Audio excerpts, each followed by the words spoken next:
G'day viewers, the end of another week means it's time for Totally Fucked Up Friday once more. A slightly late weekend edition.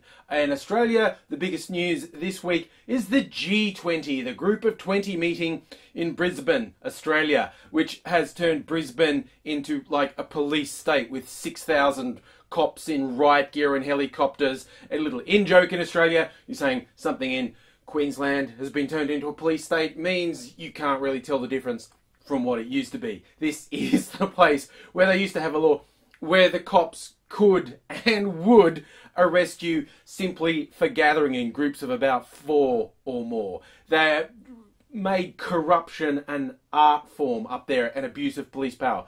So far, I haven't heard anything really terrible about police abusing power, but it's early days just yet. But not too early from our wonderful Prime Minister to say something that shows what a fucking asshole he is. He's been fawning over British Prime Minister David Cameron. Our Prime Minister is actually born in England. Previous Prime Minister was as well. I don't know what we're doing with this pattern, but it's a pattern. And he's saying, oh, it's just so great that England colonised Australia because it was nothing but bush before.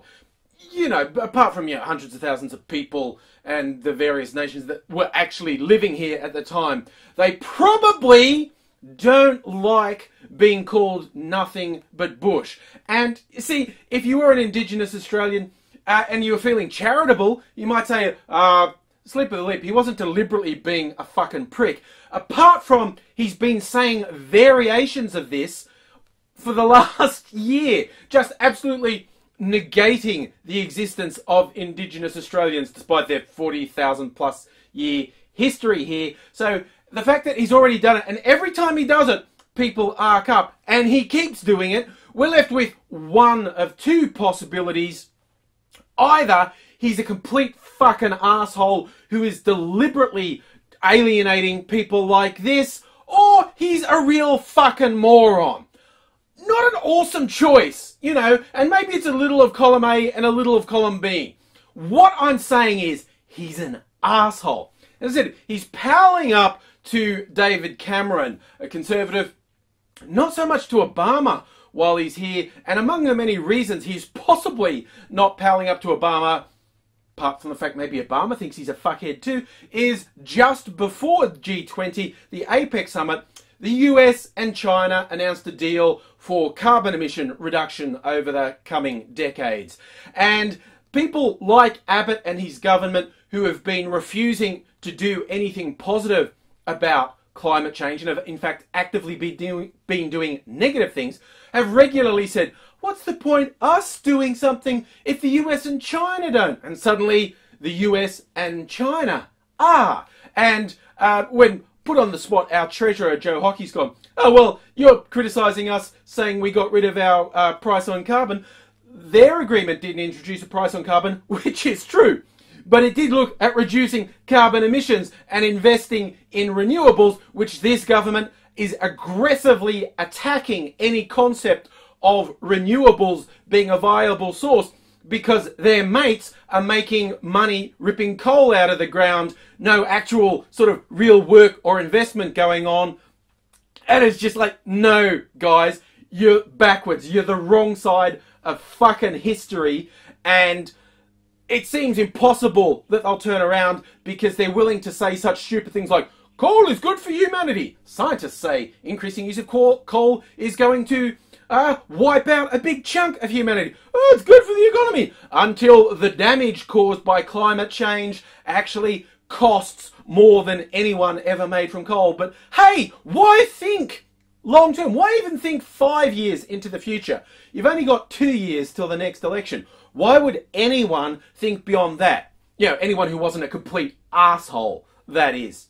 Well, speaking of stuff Obama did, besides making climate change agreement with China, he also spoke out strongly in favour of net neutrality, which is nice because all the voices in the US, which more or less controls world policy about the internet, were saying, oh, net neutrality, who needs that? And very briefly, if you don't know what it is, it's making internet service providers treat all internet traffic equally. Not being able to say, oh, that person's a service I don't like, or I haven't got kickbacks from them, so I'm going to deliberately strangle them. All this talk about it being freedom is bullshit. It is actually allowing the ISPs to act like cartels. You know, the sort of thing that hurts everyone but the cartel. And Obama said we should really preserve net neutrality. Don't hold your breath, though. There's a link below with the majority of the Congress and Senate in the US being controlled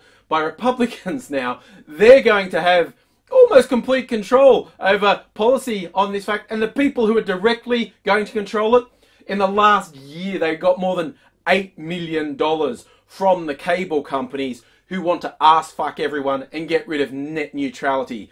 So that's a little bit of an ongoing battle going to happen there, particularly when you've got people like Ted Cruz saying, oh, net neutrality, that's like Obama for the net, Obamacare for the net, and which, again, the ideology is crazy, given that Obama is just a rudimentary thing of what every other advanced fucking nation gives people as a basic thing, you know, health insurance, but it's not that anyway. It's like, it's not regulating the internet, it's actually stopping people from fucking the internet. See, you wouldn't have to have a government mandate of, you guys stop fucking the internet, if they weren't trying to fuck the internet, basically, and they've already done it. This is not an abstract concept.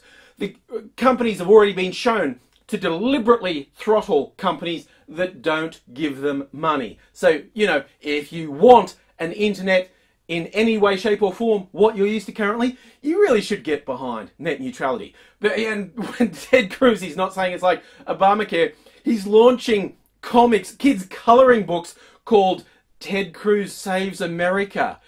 When I see things like this, it's like, you guys are really trying to make satire impossible. You look at it, I'm holding out a hope that this very tongue-in-cheek stuff, it's they're having a laugh and they know they're going to wind up their opponents. I've got to cling to, they're doing it on purpose.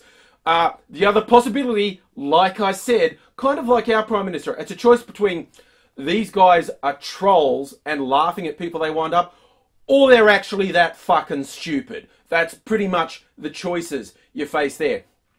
And actually, the Ted Cruz Saves America is only one of the weird publications I heard of this week. In Florida, as opposed to the idea of separation of church and state, people have been handing out Bibles in schools for the last couple of years. It's been legal. And a few groups, notably atheist groups, have been saying, well, you have to make it all religions, not just Christianity. Either no one can do it, as the Constitution pretty much says, or everyone can do it. And to make their point, people calling themselves the Satanic Church have actually made the big book, Satanic Children's Big Book of Activities, which is just awesome. And it actually exists. They're basically trying to back the people pushing the Bible into a corner. Go, well, if you're going to hand out Bibles, we're going to hand out the Satanic Children's Big Book of Activities. And I, for one, wholeheartedly support the message of, you know, the Satanic Kids book. Because honestly, when you look at it, you know, the Bible, it's not a very classy move. You know, there's two sides to every story. Teach the controversy. I mean, if only one side of a story publishes a book that makes them look good, and the other side are classy enough to stay out of it, well, I say when they start putting out their own publications, it should be given equal footing. But that's just me. I'm fair. I am a fair-minded person. I have a mind, at least, unlike someone by the name of Kirk Cameron. He was a TV star in the 90s in I think the show was called Growing Pains, and he has more recently become a born-again evangelical who spouts the most insane bullshit. Now, I did talk earlier in the week that I thought the Mormon belief system was kind of stupid, and that is my opinion. But I will offer an apology if it sounded like I was saying they say the most stupid things of anyone, because they don't. And I actually don't really know someone who can seriously challenge Kirk Cameron's mob. I mean, he's the one who's actually said the banana proves evolution's not real because it's curved to fit in your hand nicely. Which is stupid on so many levels because it doesn't fit in your hand nicely anyway. But more importantly, the curved banana is a product of human intervention in the natural sort of blobby straight banana. And that's human intervention essentially using principles of evolution to breed bananas that we know. It's like stupid layered on stupid. And his latest stuff is like, oh, it's the war on Christmas. And he's saying, don't you believe those pagans who say Christmas is a stolen pagan festival? It's not true. We don't use December 25th because it was a pagan festival that was already celebrated. We celebrate Christmas then because that's really, truly Jesus' birthday.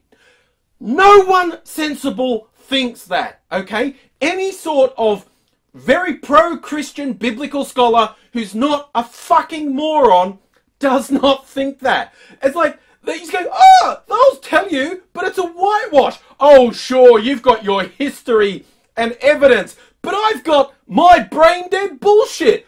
Who you gonna believe? It's like, okay, speaking of people who are making satire almost impossible, I'm telling the honest truth now. When I see this stuff Kirk Cameron and his crowd do, I start to seriously think they're atheist trolls playing a really long game. They want to make Christians look stupid.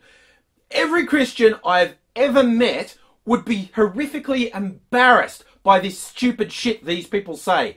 But they keep saying it. Like I said, you got a choice. Either trolls on an epic scale or honestly some of the stupidest people to ever infest the face of the planet. But you know, it's not just religion that makes people stupid. I don't want to suggest that it does. People are just stupid. My favourite is stupid emergency line calls. You know, 000 in Australia, I think 911 in America, it's 999 in the UK. Calling emergency lines with stuff that's not emergencies. There was one reported in the UK that someone called the emergency line because his wife wouldn't give him the TV remote. Unless she's actually stopping you from getting it by having a gun drawn on you, I think you need to reassess your definition of an emergency. And my particular favourite of the bad 911 calls in the US are the people who are actually criminals who call it. There's one guy, he's called and he's decided the operator sounds sexy and he's going, I've got some information, but maybe we can trade. You sound sexy as hell. Sir, just tell me your number. Hey, you tell me your number.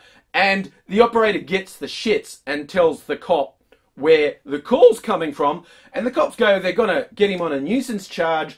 In his house, he's got cocaine and marijuana. And it's like, okay, an emergency operator is not an actual cop, but they've got a direct line to the cops. And this is just a suggestion.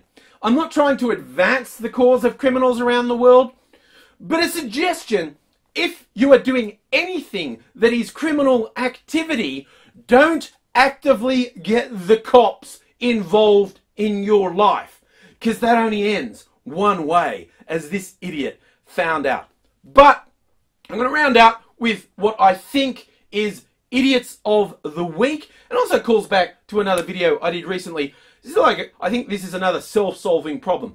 There's a report that some homeopaths are going off to Liberia to one of the Ebola hotspots, and they want to treat Ebola patients with homeopathy. Oh, we've got, look, this arsenic treatment, this snake venom, and all our wonderful homeopathic remedies we know for a fact cure Ebola.